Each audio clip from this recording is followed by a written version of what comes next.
আল্লাহর পক্ষ থেকে যত নবী রাসূল এসেছেন প্রত্যেকেই তার জাতিকে আল্লাহর ইবাদতের আহ্বান করেছেন।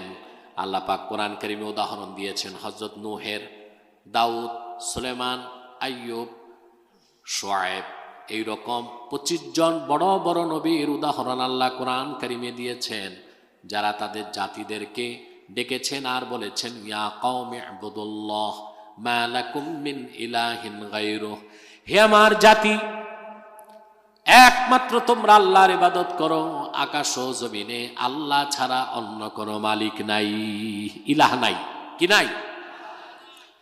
কিন্তু মজার কথা হচ্ছে পূর্বের প্রত্যেক নবী তার জাতিকে নির্দিষ্টভাবে ডেকেছেন। যেমন হযরত হুদ ডেকেছেন আদ জাতিকে, হে আদ আল্লাহর ইবাদত করো।